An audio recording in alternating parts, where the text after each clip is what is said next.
So you're going to follow along on page 200. We are working through section 5.2. We're multiplying, dividing radical expressions. Starting on page 129 and 200, there's some good key ideas to look at. Things like rationalizing the denominator, conjugates, and things like that. So that's, hopefully we'll get through all of those things through the examples. But if you're ever confused about language, that page 129, or sorry, 199 is going to give you some information. So we're going to just start working through these examples. So first of all, we're going to look at A. We're going to try and simplify. What we're really doing here is we are multiplying, and we can multiply these because the indices are the same. We're both of these terms are square roots, and so then we can just multiply.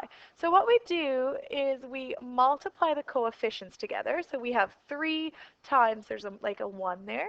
So we have 3, and then we multiply the radicands together. So 5 times 10 is 50. Okay?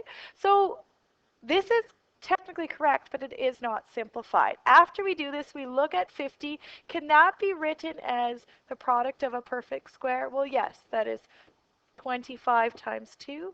The square root of 25 is 5, so we have 3 times 5 root 2, and that is just 15 root 2. So we're always looking to simplify. Question B. We have 4 times the square root of 14x times 2 times the square root of 7x cubed. So these are the same indices. They are both square roots. We can multiply these together, multiplying the coefficients, then multiplying the radicands. Here it says x must be greater than or equal to 0. Well, that makes sense. If it was a negative number, we would get a negative square root, which we don't know about. Okay. So 4 times 2 is 8, and underneath the square root we have 14x times 7x cubed. Well, we're going to do 14 times 7, which is 98. So we're going to get 98, and x times x cubed is x to the 4th. And now we say, well, can this be further simplified? Yes, it can. 98 can be divisible by 49, okay? So we're going to say this is 8 times the square root of 49 times 2, x to the 4th. The other thing to note is x to the 4th is just x squared times x squared. So it itself is a perfect square. So we are going to say this is 8, the square root of 49 is 7, the square root of x to the 4th is x squared, and then we're left with just this 2, which couldn't have been simplified. 8 times 7 is 56, and we have that x squared, and then we have the square root of 2. So that has been simplified. Okay. Now let's get into more complicated examples. C, we have the square root of 3 times negative 5 root 10 plus the square root of 6. So what we're dealing with here is the distributive property. This is the same as saying root 3 times negative 5 root 10 plus root 3 times root 6. So it's like we've distributed to each term. Okay? Well, let's look. What is the square root of 3 times negative 5 root 10?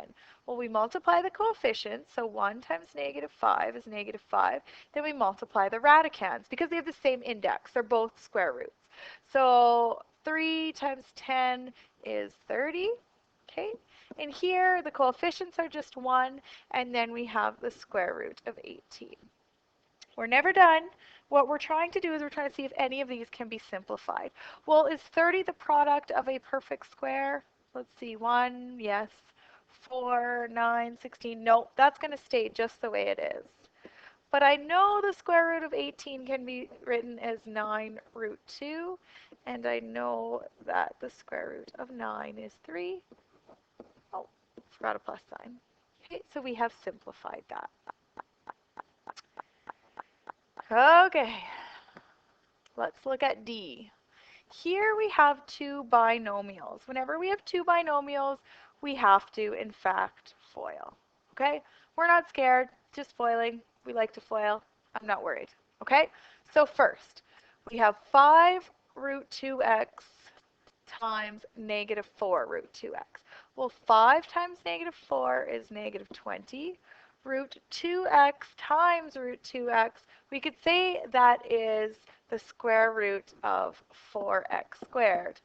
Or the secret here, I just got an email, that's that beep buzz. The secret here is that anytime you have something multiplied by itself, root 2x times root 2x, you're just going to be left with 2x. So we're just going to put that simple there. Okay, we could have done it the long way, but we are not into the long way. So that was first. Next in FOIL comes outside. Okay, so here we have plus 5 times 10x squared, because we have 2 times 5 is 10 and x times x is x squared. So first outside, inside, we have negative 4 times the square root of 10x.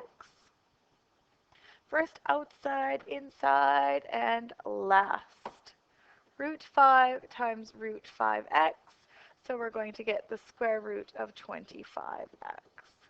Last thing we have to do is we just have to simplify here. So we have negative 40x plus, oh, look at this. X squared could just be written as, the square root of x squared is just x. So we're going to write this as 5x times root 10 minus 4 times root 10x.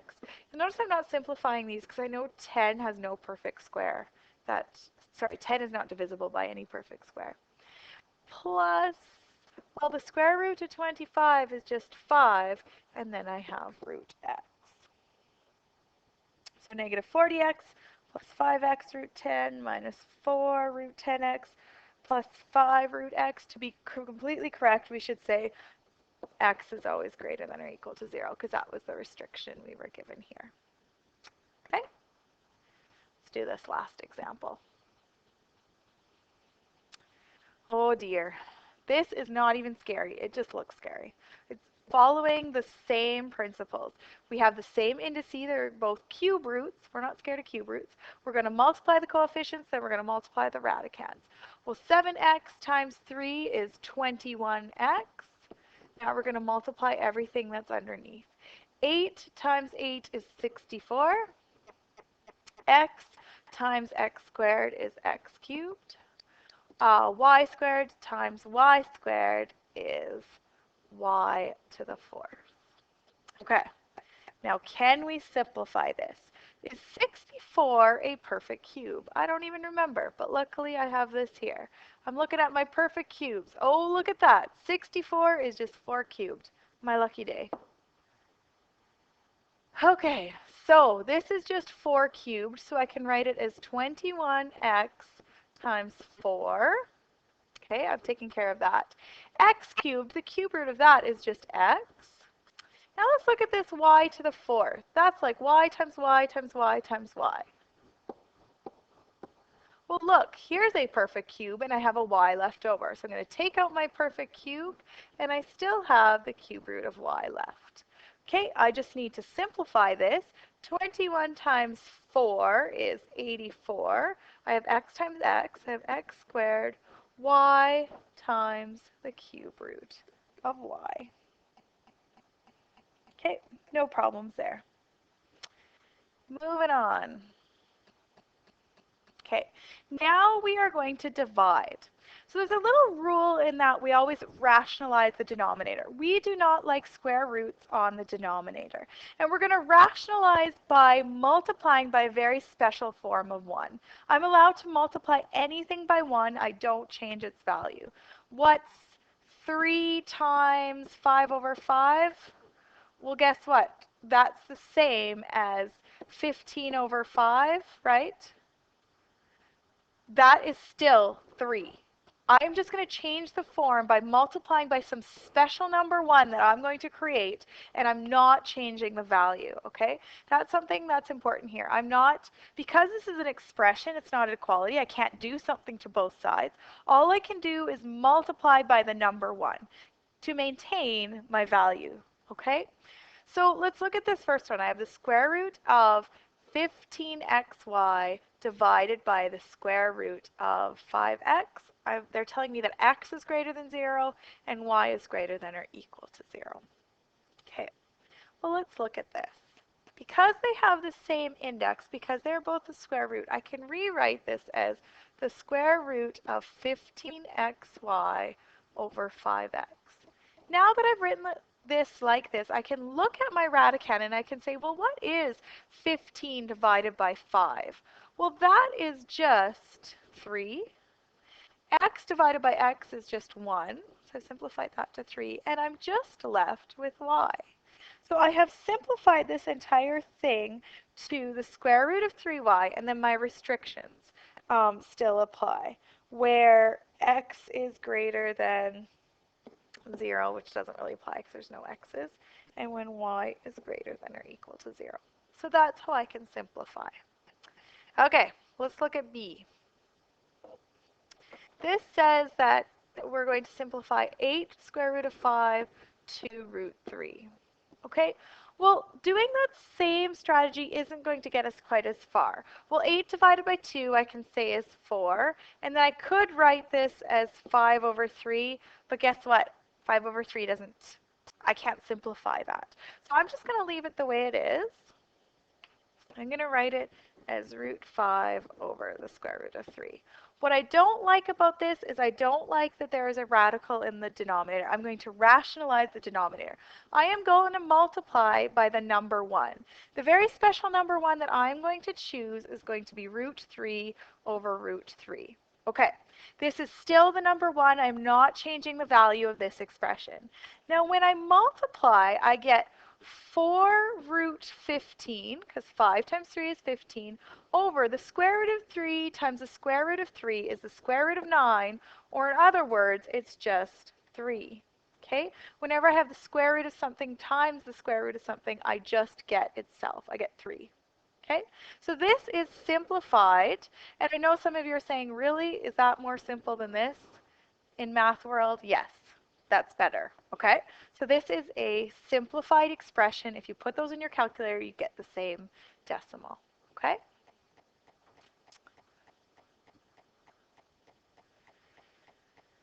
Now we're going to look at question C. We have 7 over 5 root 3 minus 2. Sorry. Okay. What I don't like about this is the denominator. I want to rationalize. So in order to rationalize, I'm going to multiply by a very special number 1. And that very special number 1 that I'm going to choose is something called the conjugate. And the conjugate is the magical number that gets rid of this denominator. And the conjugate in this case is 5 root 3 plus the square root of 2. See, it's the exact same expression, only I've changed the number in between. Oh, wait a second, this isn't the number 1. In order to be the number 1, I have something divided by itself. Okay, watch this magic.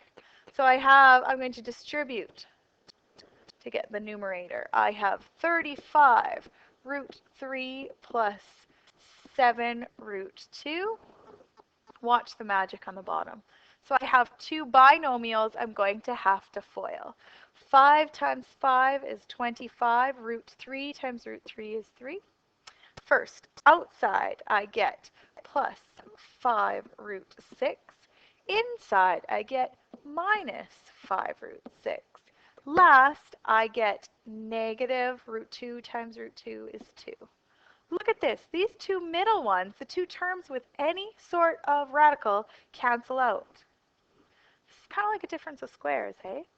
Okay, so I get 25 times 3, which is 75, minus 2, I get 73. So I get 35 root 3 plus 7 root 2 over, I said that was 75, 25 times 3, right? Yeah, 25 times 3, 25 minus 2, which is just 73.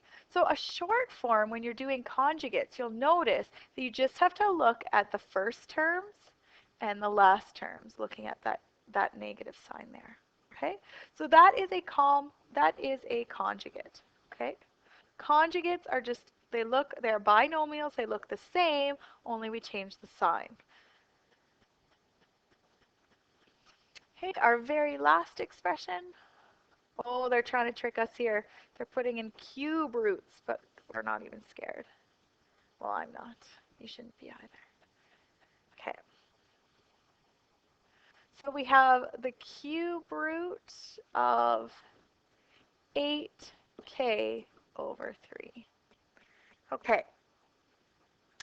Well, look at this. Why are there no restrictions? Why doesn't k have to be positive? Well, in cube roots, we can have negative numbers. That's allowed. So how are we going to tackle this one? What we are going to do is I'm going to separate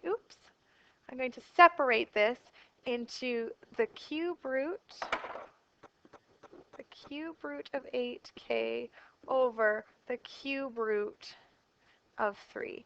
And what I want is I want to get rid of that denominator. So I have to multiply this by a very special form of 1. And some of you are probably thinking, oh, that's easy. The cube root of 3 over the cube root of 3. That doesn't work because the cube root of 3 times the cube root of 3 is just going to give me the cube root of 9. And guess what? 9 is not a perfect cube. Check this out. Perfect cubes right here. Do you see 9 anywhere? No. We want to get to 27. 27 is a perfect cube. 27 is a perfect cube. So what do we have to multiply 3 by to get a perfect cube? So we can get rid of the denominator. We don't want any radicals in the denominator. Well, we have to multiply 9 times 3 to get 27. So this is the special form of 1 that we are going to multiply by to get rid of that denominator. Okay? Or rather to rationalize that denominator. So this is going to simplify to the cube root of 9 times 8 is 72k over the cube root of 27. Well, the cube root of 27, guess what, is just 3. Good, we did it. Now the last thing we have to check is 72 nicely divisible by some perfect cube. 72, let's look at this. Is 72 divisible by 8? Is it divisible by 27? Well, I think 72 is divisible by 8, isn't it? So there's another way we also could have simplified this, I realize, but that's okay. 72 is divisible by 8.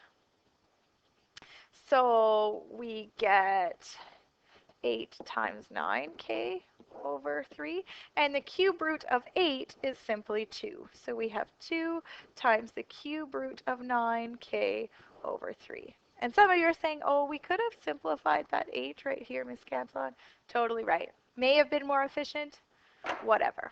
Okay. I want to remind you that you have something handed in by Wednesday, and that is a skills organizer. You need to complete this missing information. So what I'd like you to do, this is on page what? Page 210, is make sure you write your name on the top, just so when I photocopy, I have your name. And you're going to fill this out. Well, what is an entire radical? You're going to find a definition, and then you're going to write whatever an entire radical is, however that looks. What's a mixed, what's a like, and you're going to answer all of this. So this is a hand-in, but it's also a wonderful check to make sure that you understand what's going on.